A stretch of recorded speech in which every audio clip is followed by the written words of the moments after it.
देश की तथाकथित तेज तर्रार गोदी एंकर रूबिका लियाकत एक बार फिर सुर्खियों में है, पर किसी पत्रकारिता के मिसाल वाले काम के लिए नहीं, बल्कि अपनी उसी पुरानी और घिसी पीटी चाटुकारिता वाली कलाकारी के लिए। जहां मैडम चीनी के बढ़ते दामों पर मोदी सरकार से सवाल पूछने के बजाय उल्टा विपक्ष को ही कोसने बैठ गई।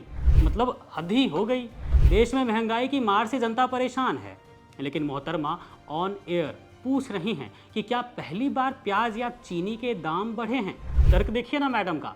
बताना चाहती थी कि मनमोहन सरकार में भी तो महंगाई थी, पर चाटुकारिता के अति उत्साह में मैडम गणित ही भूल गई।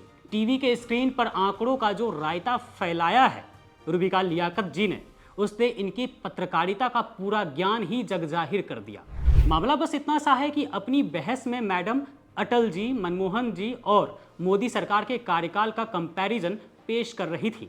मनमोहन सरकार में चीनी के दाम 34 रुपये बताए, यहाँ तक तो ठीक था, लेकिन जब बात आई मोदी सरकार की तो मैडम के मुंह से निकला कि दाम अब भी 34 ही हैं और स्क्रीन पर लिखा आ रहा था 64 रुपये। अब आप ही सोचिए, क्या इसे सिर्फ जुबान फिसलना कहेंगे या फिर आकाओं की गुलामी का वो चूड़न जो दिमाग में ऐसा चढ़ा है कि 34 और 64 का फर्क ही गायब हो गया। मतलब मैडम का हाथ सिर्फ पत्रकारिता में ही तंग नहीं है, गणित में भी 0 बटा सन्नाटा ही है मैडम जी।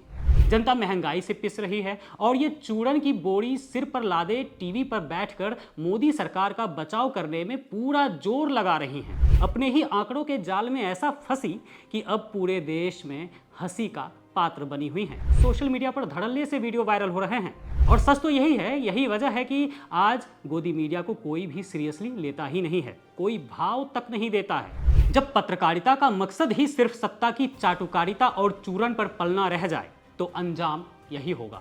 आज स्थिति यह हो चुकी है कि ये गोदी पत्रकार कहीं भी बाहर निकल जाएं, लोग इन्हें देखते ही गोदी मीडिया कहकर ठहाके लगाने लगते हैं, इनका मजाक उड़ाते हैं, फिर भी इन्हें शर्म नहीं आती है। एक दौर वो भी था दोस्तों जब लोग टीवी स्क्रीन के सामने आंखें गड़ा कर बैठते थे, क्योंकि तब खबरों में सच्चाई होती थी, खबर हुआ करती थी। पत्रकार जनता के सवाल सरकार से पूछते थे, खबरों का ऐसा नंगा व्यापार और दलाली नहीं होती थी। लेकिन आज इन जैसे पत्रकारों ने पूरी साख को बेच खाया है, जिन्हें ना जनता के मुद्दों से मतलब है, ना महंगाई से और ना ही बुनियादी गणित से।